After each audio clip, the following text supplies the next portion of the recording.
Kanalıma hoş geldiniz. Bugün sizlere özellikle hastalıklı orkide bakımı nasıl olması gerekiyor? Bundan bahsedeceğim. Gördüğünüz üzere elimde yaprakları sararmaya başlayan bir orkide var. Orkidelerin zaman zaman farklı yaprak hastalıkları olabiliyor. Bu elimde gördüğünüz orkide yapraklarının sararmasının nedeni bir mantar hastalığı değil. Bu farklı bir hastalık. Farklı bir hastalık olduğunu orkidenin yapraklarına bakarak anlayabiliyoruz. Özellikle yaprakların uçtan sararmaya başlaması ve üzerinde küçük bakın bu şekilde koyu lekelerin olup ve sonra bu lekelerin hızlı bir şekilde yaprakları tamamıyla çevirmesi bu orkidenizde bir hastalık olduğunu gösteriyor. Bakın kökleri gördüğünüz üzere sağlıklı. Bu hastalık sadece yapraklarda olan bir hastalık. Orkideyi bu hastalıktan kurtarmak için bugün toz zerdeçal kullanıyorum. Toz zerdeçalı yaprak aralarına bir tatlı kaşığı kadar döktüm. Böylelikle hastalığın daha fazla ilerleyip diğer yapraklara sıçramasını engellemek için ve daha sonra bu tarz orkideleri kesinlikle sulamayın ve mutlaka bol ışık alan bir pencere kenarına koyun. Orkidelerde bir mantar hastalığı ya da adını koyamadığımız diğer bir takım yaprak hastalıklarında mutlaka bu tarz uygulamaları yapmanız gerekiyor. Ve hasta bir orkideye kesinlikle en az 5 gün ya da 10 gün boyunca su vermemeniz gerekiyor. Çünkü su hastalığın çok hızlı ilerlemesine ve daha çabuk yaprakların sararıp dökülmesine ya da köklerin çürümesine sebep olur. Hastalıklı orkidelerde birinci püf nokta orkideyi 10 gün boyunca sulamadan bir pencere kenarında bekletmek ve kendi kendine tedavi edilmesini sağlamak. Evet, şimdi sizlere özellikle toz zerdeçalı nasıl kullanabileceğimizi göstereceğim. Ben bir tatlı kaşığı kadar toz zerdeçalı bir bardağın içerisine koyacağım ve özellikle içerisindeki vitaminlerin ve maddelerin ortaya çıkabilmesi için kaynar su döküyorum. Bildiğiniz üzere zerdeçal içerisinde yer alan kurkumin doğal bir anti-inflamatuardır. Bu sayede hastalıkların hızlı bir şekilde iyileşmesine yardımcı oluyor. Yani içerisinde antioksidan özelliği sayesinde bitkilerdeki mantar ya da bir takım yaprak hastalıkların iyileşmesini hızlandırıyor. Bunun soğumasını bekleyeceğiz. Ve bu sırada sizlere bir orkidemi daha göstermek istiyorum. Bakın bu orkide benim gördüğünüz üzere yapraklarında bu şekilde bakın üzerindeki beyaz noktalardan bir mikrop olduğunu, bir hastalık olduğunu görebiliyorsunuz. Kökleri zaten tamamıyla çürümüş. Çok az yeşil bir kökü var.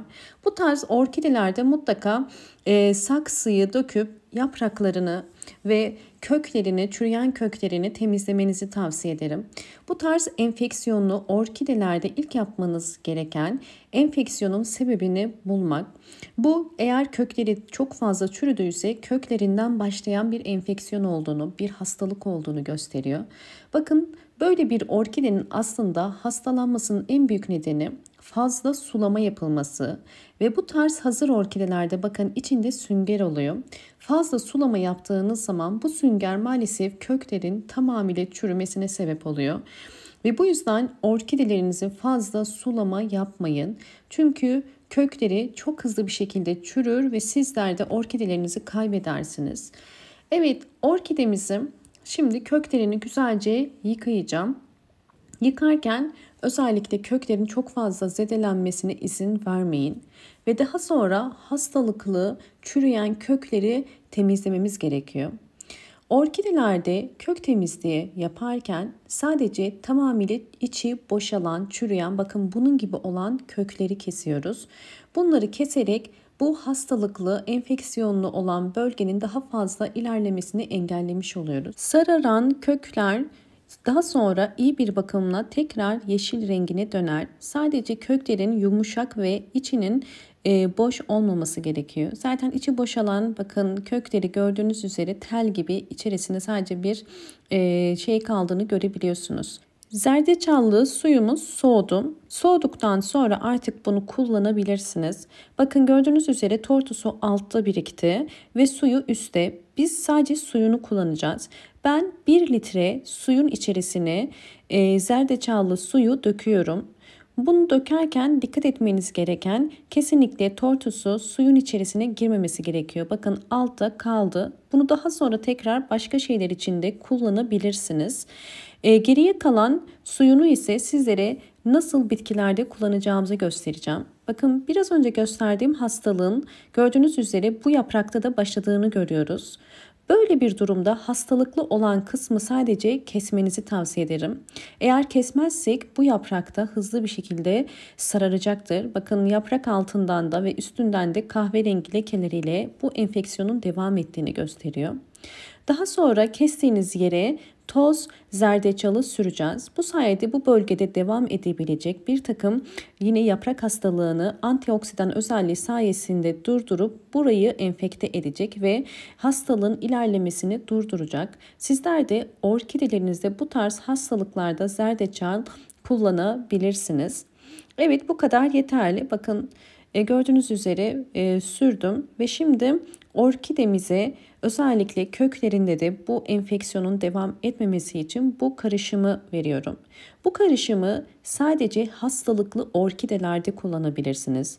Bunu normalde gübre olarak orkidelerinize vermeyin. Orkide hastalıklarında tedavi sürecinin hızlanması için kullanıyoruz.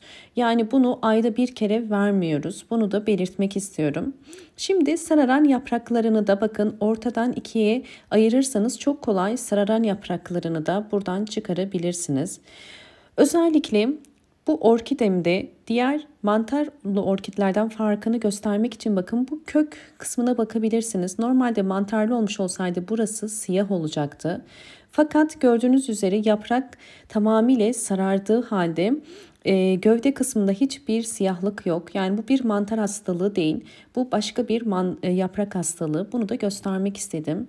Evet, bir püskürtme kabı alıyorum ve püskürtme kabının içerisine biraz bundan koyuyorum. Bu karışımı ise hastalıklı orkidelerin yapraklarına sıkacağım. Geriye kalan kürün içerisine biraz sıcak su ekliyorum. Özellikle bu orkidenin çürüyen köklerini tekrardan dezenfekte etmek için bakın ılık su olması gerekiyor. Sıcak değil, sadece ılık olması gerekiyor. Biraz ılık bir su ve bunu içerisinde tam 30 dakika bekleteceğim. Bu sırada yapraklardan da dezenfekte etme işlemini uyguluyorum. Bu şekilde sıkıp yaprakları özellikle bu tarz bir mikrop, bir hastalık varsa bunun da önlenmesine yardımcı olacağız. Ve özellikle bakın yaprak aralarına peçete koydum. Çünkü yaprak aralarına ve gövdeye kesinlikle çok fazla ıslanmaması gerekiyor. Evet, bu şekilde 30 dakika beklettikten sonra artık ekeceğim. Ve bunun için böyle bir saksı kullanıyorum. İçerisine kil bilyesi koydum.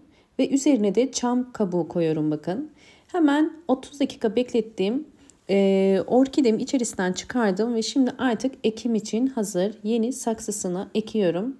Ekim yaparken ben içerisine yosun da koyuyorum. Yosun daha hızlı kök çıkarmasına yardımcı oluyor ve üzerine tekrar çam kabuğu ile bu şekilde doldurabilirsiniz. Videomu eğer buraya kadar izlediyseniz ve beğendiyseniz hemen beğen tuşuna basıp kanalıma da abone değilseniz eğer bana destek olmak için abone olabilirsiniz. Bakın ekim yaparken özellikle köklerin dışarıdan gözükmesine dikkat ettim. Çünkü sulama zamanını köklere bakarak yapıyoruz. Evet, bu anlattığım püf noktalara dikkat ederseniz orkidelerinizin bakın kökleri bu şekilde sağlıklı ve güçlü olur. Bol bol yeni kökler çıkarmaya başlar ve hava kökleri gördüğünüz üzere bakın gayet aktif ve sağlıklı. Yaprakları da şu anda artık sağlıklı.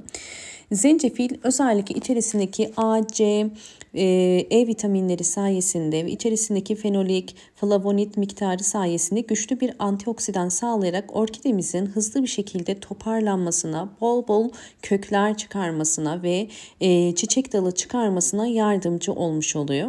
Umarım bu anlattığım püf noktalar sizler için faydalı olmuştur. Eğer videomu buraya kadar izlediyseniz ve beğendiyseniz hemen beğen tuşuna basıp kanalıma da abone değilseniz eğer bana destek olmak için abone olabilirsiniz. Bol bol yorumlar yapıp yorumlar kısmına da sorularınız varsa sorabilirsiniz. Hoşça kalın, sağlıkla kalın.